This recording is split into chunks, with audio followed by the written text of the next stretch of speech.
छोड़ो मुझे, छोड़ दो मुझे, छोड़ो मुझे।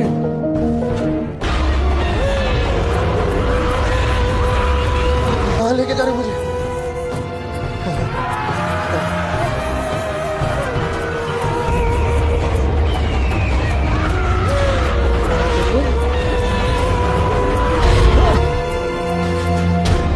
हे महाराज, ये मुझे कहाँ ले आया? हे भगवान, मुझसे क्या गलती बन गई जो मुझे यहाँ लाया गया? हे दुष्ट प्राणी, जो भक्ति नहीं करता उसे यही लाया जाता है। लेकिन महाराज, ये मेरा मित्र रामचंद्र तो सारा दिन भक्ति करता रहता था। इसने तो गुरु भी बना रखा था महाराज, फिर इसे यहाँ लाकर इतना कष्ट क्यों दिया जा रहा है महाराज?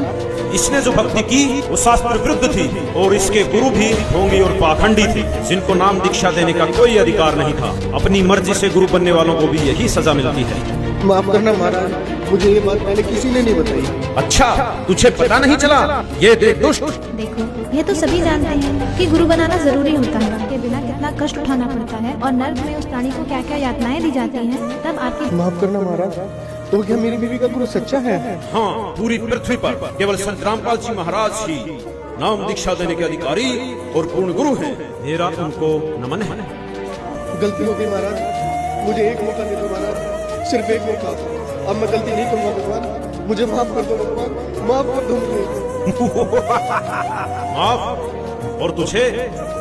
अरे दुष्टात्मा, तुझे तो घोर नरक में डाला जाएगा। ये देख,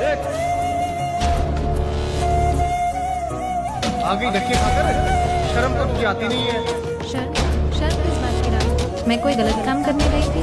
सत्संग में गई थी और सत्संग में जाना धक्के खाना नहीं हुआ। जब तू बकवास करता घूमता था तब तेरी धर्म पर सत्संग में जाया करती थी, और फिर भी तूने क्या किया? तूने खुद तो भक्ति की नहीं और उल्टा तेरी धर्म पर जो सत्भक्ति करती थी उसका तूने विरोध किया। मुझे माफ कर दो महाराज, मुझे माफ कर दो। चुप हो जा दुष्ट, तूने तो रावण से भी ज्यादा अपने कर्म खराब किए हैं। रावण खुद कैसा भी था, लेकिन उसकी धर्म पत्नी मंदोदरी जो सत्भक्ति करती थी उसका उसने कभी विरोध नहीं किया। नहीं महाराज, मुझे नरक में मत डालो, गलती हो गई मुझे, माफ कर दो मुझे महाराज, मुझे माफ कर दो। अभी नरक क्या, नरक के बाद तो कुत्ता गधा भी बनना पड़ेगा। मूर्ख, ले जाओ इसे नरक में। रहम करो दोस्तों, एक मौका दे दो भगवान, बस एक मौका, छोड़ो मुझे।